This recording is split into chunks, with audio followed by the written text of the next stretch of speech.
Darwin. Nous allons apprendre dans cette formation à utiliser les opérateurs en PHP. Un opérateur est tout simplement un symbole qui vous permettra de manipuler les différentes variables que vous avez insérées, que ce soit en leur effectuant des opérations, en les évaluant, etc. Donc nous avons différents types d'opérateurs qui vous sont proposés en PHP. Nous avons pour commencer les opérateurs de calcul.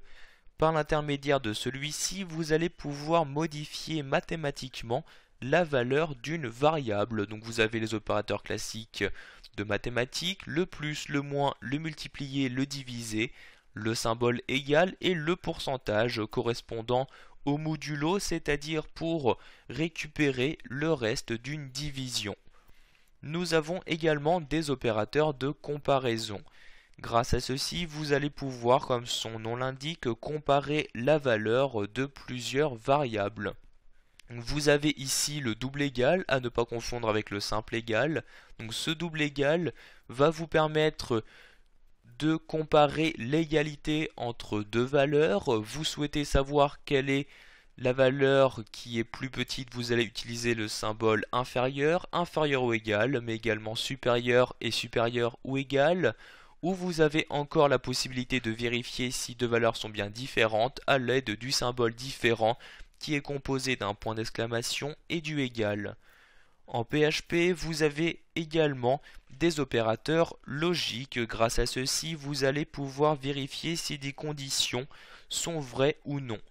Donc, vous avez ici l'opérateur OU pour vérifier si au moins l'une des conditions est vérifiée, l'opérateur ET pour vérifier si toutes les conditions sont bien correctes, l'opérateur OU exclusif, mais également la négation pour vérifier donc si il y a bien donc une négation dans une variable.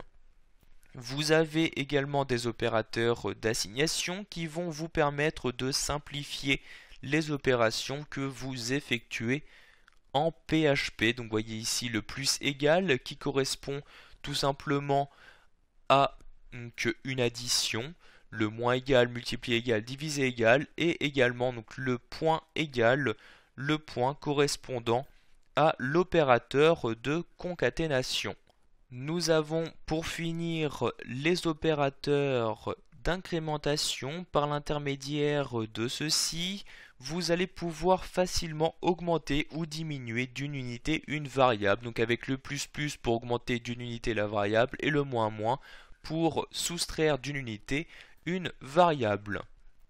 Nous allons maintenant tester différents opérateurs. Donc je quitte ici le diaporama et je me rends sous Notepad.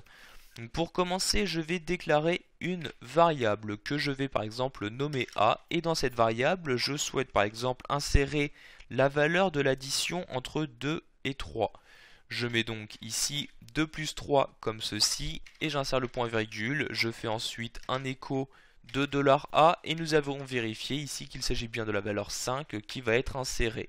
Pour cela, je me rends ici sous localhost, je clique sur formation et comme vous pouvez le voir sur le site, s'affiche bien la valeur 5. Vous allez pouvoir faire de même avec les différents signes, par exemple 2 fois 3 comme ceci. Je regarde sous le site, j'ai bien la valeur 6 qui apparaît maintenant. Je vais maintenant créer une seconde variable, donc ici que je vais nommer $B comme ceci, et je souhaite que cette variable soit égale à la valeur présente dans $A multiplié par 2. Pour cela, je mets ici $A que je multiplie par 2 tout simplement. Ensuite, j'insère le point virgule et je vais faire un écho ici de la valeur présente dans $B comme ceci. Je rafraîchis la page et comme vous pouvez le voir, le résultat a bien été multiplié par 2. J'affiche donc maintenant la valeur présente dans la variable $B. Donc comme vous pouvez le voir, il est vraiment très simple d'utiliser ces opérateurs. Nous allons pour finir voir quel est l'intérêt des opérateurs d'assignation. Donc je retourne ici sous Notepad comme ceci. Je vais me rendre sur cette ligne et faire la création d'une autre variable que je vais ici nommer $C. Et donc si je souhaite dire que $C doit être égal à son ancienne valeur plus 2 par exemple, je fais normalement ici $C est égal à $C plus 2. Grâce à l'opérateur d'assignation, vous allez pouvoir réduire la saisie de cette ligne-ci. Vous n'avez qu'à faire ici un $C de plus égale 2 comme ceci. Cela donc correspond à écrire cette ligne-là. Donc vous voyez, cela vous permet quand même de gagner légèrement du temps, surtout lorsque vous avez besoin d'effectuer cette opération un certain nombre de fois. Voilà, vous savez maintenant quels sont les différents opérateurs disponibles en PHP et avez appris à les utiliser.